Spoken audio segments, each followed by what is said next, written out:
1957ஆம் ஆண்டு வெளியான அலாவுதீனும் அற்புத விளக்கும் திரைப்படத்தின் மூலமாக ஸ்க்ரீன் பிளே டைரக்டராக திரையுலகில் தன்னுடைய கரியரை துவங்கி ஏவிஎம் தயாரிப்பில் வெளியான முதலாளி திரைப்படத்தின் மூலமாக இயக்குனராக மாறியவர் தான் முத்தா சீனிவாசன். இதைத் தொடர்ந்து தாமரைக்குளம், நால்வேலி நிலம், ஓடி விளையாடு பாப்பா, பாஞ்சாலி பொல்லாதவம் என ஏராளமான படங்களை இயக்கினவர் இவர். ஜெமினி கணேசன் மற்றும் சிவாஜி கணேசனுக்கு அடுத்தபடியான வெற்றி படங்களை இயக்கியவர். திரைப்படம் இயக்கம் மட்டுமின்றி பனித்திரை, இதயத்தில் தீ, நிறைகுடம், அருணோதயம், தவப்புதல்வன், அன்பை தேடி, அந்தமான் காதலி, இமயம் நாயகன், பொல்லாதவன் போன்ற படங்களை தயாரித்துமிருக்கிறார். முக்தா ஸ்ரீனிவாசன் நடிகர் எம்ஜிஆருக்கு மிகவும் நெருக்கமானவர்.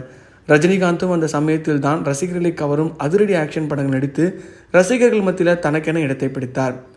ஏவிஎம் தயாரிப்பில் 1980ஆம் ஆண்டு ரஜினிகாந்த் நடித்த முரட்டுக்காலை படம் வெளியான போது திரையரங்கில் டிக்கெட் வாங்க கூட்டம் அலைமோதி உள்ளது. அப்போது ரசிகர்கள் 200 ரூபாய் 300 ரூபாய் செலவு செய்து டிக்கெட் வாங்கி ரஜினி படத்தை பார்த்துருக்காங்க. எம்ஜிஆருக்கு இந்த படத்தின் வசூல் விவரம் குறித்த தகவல் வர முக்தா ஸ்ரீனிவாசனை அழைத்து, முரட்டுக்காலை படம் என்ன இப்படி கலெக்ஷன் ஆகுது, நம்ம படங்கள் கூட இப்படி இல்லையே, என்னையா இந்த பின்னுறான் இந்த ஆளுன்னு சொல்லி ஒருவித பயத்துடன் கூறியதாக முக்தா ரவி கூறியிருக்கிறாரு. மேலும் 1980ஆம் வருடத்தில் வெளியான மனிதன், உழவன் மகன், பொல்லாதவன், மனதில் உறுதி வேண்டும், விடிஞ்சா கல்யாணம் என அந்த சமயத்தில் மட்டும் 7 படங்கள் சுமார் 100 நாள் ஓடியதாக தெரிவித்திருக்கிறார். அந்த படங்கள் எல்லாமே சூப்பர் டூப்பர் ஹிட்டானதுக்காக எம்ஜிஆர் அப்போவே கூப்பிட்டு பயத்தில் என்னென்னவோ பேசியிருக்காரு. அந்த டைமில் பீக்கில் இருந்தவர் தான் நம்ம சூப்பர் ஸ்டார் ரஜினிகாந்த்.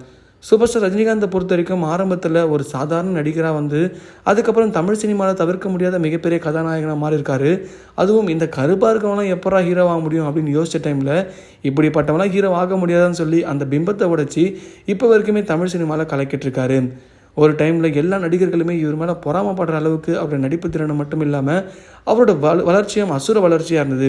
எந்த அளவுக்குனா, ஒரு டைமில் எம்ஜிஆரை பார்த்து மயங்கி போய் என்ன இவ்வளோ கலராக இருக்காரு, செம்மையாக நடிக்கிறாருன்னு சொல்லி எல்லாருமே ஆச்சரியப்பட்டவங்க ரஜினியை பார்த்ததுக்கப்புறம் மொத்தமாக தமிழ் இண்டஸ்ட்ரி புரட்டி போடுற அளவுக்கு ஒரு பர்ஃபார்மன்ஸை பார்த்தாங்க. அந்த டைமில் பீக்கில் இருந்து எத்தனை நடிகர்கள் ரஜினியை பார்த்து பயந்தாங்கன்னு சொல்லலாம். ஏன்னா ஒரு படம் ஹிட் ஆகுது அப்படின்னா அதுக்கு மிக முக்கியமான காரணம் டைரக்டர் மட்டும் கிடையாது, அந்த ஆக்டரோட நேமும் இருக்கும், அந்த ஃபேஸ் வேல்யூ வச்சு தான் எல்லாருமே வருவாங்க. அந்த டைமில் பீக்கில் இருந்த ரஜினிகாந்த் தன்னோட படங்களுக்காக 200 ரூபா 300 ரூபா செலவு பண்ணி வர பசங்களுக்கு அவர் கொடுக்க வேண்டிய எல்லா ஸ்டைல்ஸுமே கொடுத்துருக்காரு.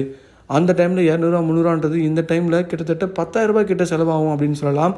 எல்லாருமே நார்மலான ஒரு மனிதனாக போயிட்டு வெளியில் வரும்போது ரஜினி ஃபேனாக தான் வெளியே வருவாங்க.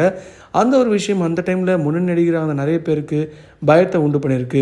இது மட்டும் இல்லாமல் எம்ஜிஆர் சொன்ன மிக முக்கியமான விஷயம், நம்மளோட பீரியட் ஆஃப் டைமில் நம்ம இந்த பையன் இல்லை, ஒரு வேளை இருந்திருந்தால் நம்மளே தூக்கி சாப்பிட்ருப்பான் போலன்னு சொல்லி பயந்து பேசியதாக சில விஷயங்களை அந்த டைரக்டர் பதிவு செஞ்சுருக்காரு.